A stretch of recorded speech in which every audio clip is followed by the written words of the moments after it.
अपना बक्सा देख के घबराइए मत। वो पहले कभी बैंक के लोन के लिए अप्लाई ना किया ना, तो मैंने पता ही नहीं था कि कौन से पेपर्स लगेंगे। अब आपने बता दिया, थैंक यू जी, है ना। यो हमारी पासबुक स्टेटमेंट हो गई, और यो है यो एफडी के पेपर्स। अब आप मैंने बता दीजिए, मैंने अपनी बहन की शादी के लिए 15 लाख का लोन कैसे मिल सकता है? जॉब क्या करती हो? जी डिलीवरी की जॉब है मेरी। आपको याद होगा तो आपकी पिछली एनिवर्सरी पर केक मन्नी तो डिलीवर किया था। ओह यस अभी याद आया, तुम तो वही हो ना जो मेरे कहने पे 15 मिनट तक तुम डोर के बाहर वेट कर रही थी।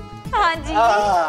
क्योंकि मुझे अपनी वाइफ को एग्जैक्ट 12 बजे सरप्राइज देना था। और क्या सरप्राइज दिया था आपने मैडम जी को? बहुत ही बढ़िया। और वो सरप्राइज भी डबल हो गया जब मेरी वाइफ ने तुझे लड़का समझा पर तू निकली लड़की। Anyways come to the point. See तुम्हारी सैलरी इतनी नहीं है जिसके गारंटी पर तुम्हें 15 लाख का लोन मिल सके। लोन के लिए तुम्हें अपनी कोई जमीन या घर के पेपर्स या फिर ज्वेलरी मॉर्गेज रखना पड़ेगा। ऐसी तो कोई प्रॉपर्टी ना है मेरे नाम पे सर जी, और गहने आपने दे दूंगी तो दीदी शादी में क्या पहनेगी? ऐसा कोई है जो तुम्हारी गारंटी ले सके? हाँ सर जी, गारंटी लेने वाले तो बहुत है। राम लखन अगर छोटे पड़े ना तो मेरे मोहल्ले के चाय वाला, दूध वाला, सब्जी वाला, आप बस बोलिए किसमें बुलाऊं मैं? नहीं ऐसे लोग नहीं चाहिए। कोई ऐसा हो जो अच्छा पढ़ा लिखा हो, अच्छे जॉब करता हो या बिजनेस में हो, जिसकी रेपुटेशन ठीक हो, ताकि किसी वजह से अगर तुम लोन ना भर पाओ तो वो चुका सके। ऐसा कोई है बड़ा और अमीर आदमी? वो उम्मीद कहाँ गई होगी वो बॉक्स लेके? समझ में ना आ रहा, पहले कभी ऐसे ना किया था उसने। अनुमा आंटी, कुछ पता चला? मैंने मोहल्ले में सबसे पूछा, सबने कहा कि उस्ताद को एक बैग लेके जाते हुए देखा है, लेकिन गई कहाँ यूं ना मालूम किसी ने। और फिर अपने सब्बू ऑटो वाले ने बताया कि उसने उस्ताद को रेलवे स्टेशन के नजदीक छोड़ा है। Railway station? आगे की खबर मिलते ही बताता हूँ। चल चल लखन, चल चल चल। आई एम श्योर वो जो वो बैग लेके गई है ना, वो बॉक्स डेफिनेटली उसी में होगा। और वो रेलवे स्टेशन क्यों भागी है? इतने कम दिनों में 15 लाख कहाँ से लाएगी मीत?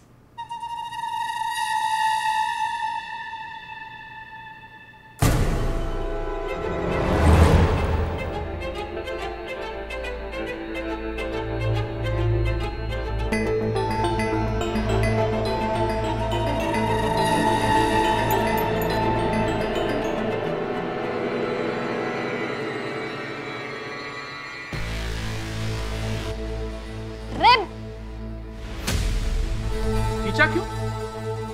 आपकी जान बचाने के लिए। बैग फटा हुआ है।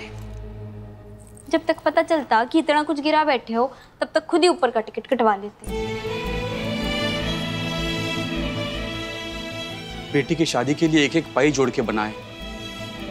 बेटी तुम्हारी जगह और कोई होता तो वापस भी ना करता। बेटा बोलो, मैं तुम्हारे लिए क्या कर सकता हूँ? अपनी बेटी की शादी में ना आसपास के मोहल्ले के सभी बच्चों को भरपूर खाना खिला देना, सबने दावत देना, और समझ लेना अपने मन में थैंक यू बोल दिया। बस इतना ही? थैंक यू बेटी, भगवान तुम्हारा भला करे।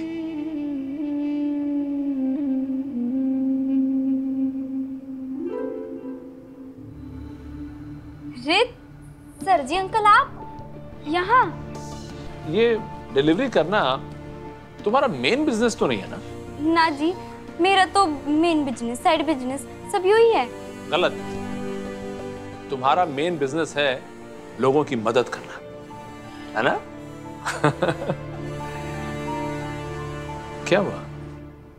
आज तुम्हारी आंखें तुम्हारी मुस्कुराहट का साथ नहीं दे रही। All good? प्रॉब्लम तो नहीं है ना? मीत भाग गई। मॉम, दादी, मीत सब कुछ लेके भाग गई। क्या बकवास कर रही है छोरी? रियलिटी बता रही हूँ मॉम मैं आपको, वरना आप खुद सोचिए रेलवे स्टेशन जाने का क्या मतलब है। हाँ सोचिए। मम्मी मैं तो कह रही हूँ आप अभी के अभी बैंक में फोन लगाइए और उनसे पूछिए कि हमारी एफडी तो ना टूटी, और अगर ना टूटी ना तो बढ़िया है।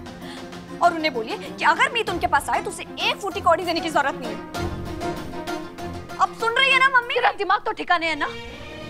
मीत है वो तेरे पापा के गुजर जाने के बाद घर की सबसे छोटी होने के बावजूद वो घर की बड़ी बनी। इस घर में संभाला है उसने। उसके बारे में ऐसी घटिया सोच सोचते हुए तेरी शर्म ना आई?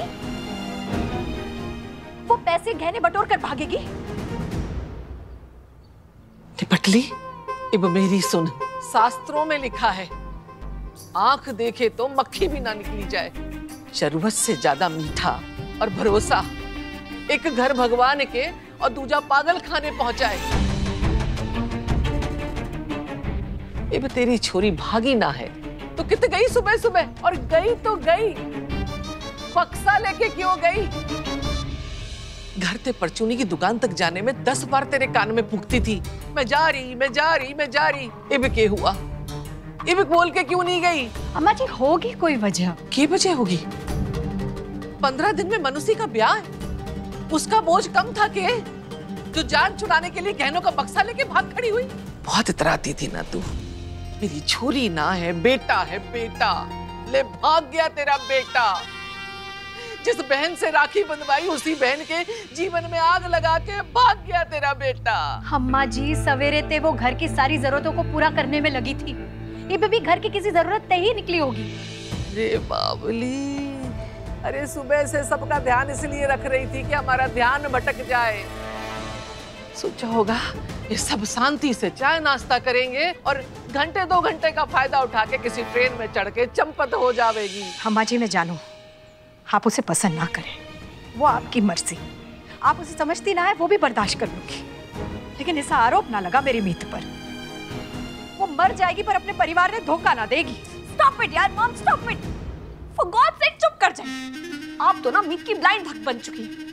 आपको तो उसके अलावा कोई दिखता ना है। आपको तो ये भी नहीं दिखता कि आपकी एक और बेटी भी है जिसकी 15 दिन में शादी होने वाली है, और आपकी ये बेटी इस सिचुएशन में हेल्प करने की बजाय सब कुछ लेके फुर्र होके चली गई। हाँ मॉम, आज उसने ना सिर्फ हम सबका ही दिल नहीं, इनफैक्ट उसने पापा की आत्मा को भी ठेस पहुंचाई है। मनीषी,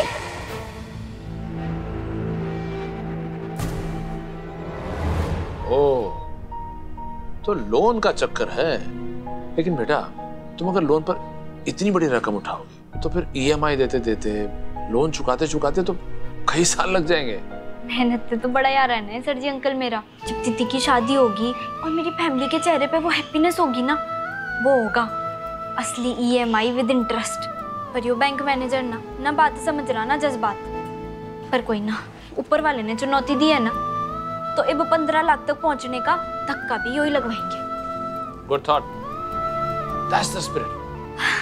अच्छा सर जी अंकल, मन्ने ना दूसरी बैंक पे पहुंचना है, क्या पता वहाँ मैनेजर ना कोई इंसानी मिल जावे। अरे लेकिन तुम चाय तो पी के जाओ। और तुम्हारी शक्ल देख ऐसा लग रहा है कि तुमने सुबह से कुछ ठीक से खाया पिया भी नहीं। खाने का क्या है सर जी अंकल, शाम तक ना खाऊंगी तो कौन सा पेट रूट के भाग जाएगा। दूसरी बैंक में काम न बनाना तो तीसरी बैंक टाइम पे पहुंचना होगा। No, I insist. देखो, मुझे ना यहाँ से पैसे विड्रॉ करने हैं, मुझे 10-15 मिनट वेट करना पड़ेगा, और कुछ नहीं तो कम से कम कंपनी से मेरे साथ रुक जाओ। अरे प्लीज बेटा। आप इतना इंसिस्ट कर ही रहे हो तो आपके लिए रुक जाती हूँ। हाँ, ये हुई ना बात। मैं तुम्हारे लिए गरम गरम चाय लेकर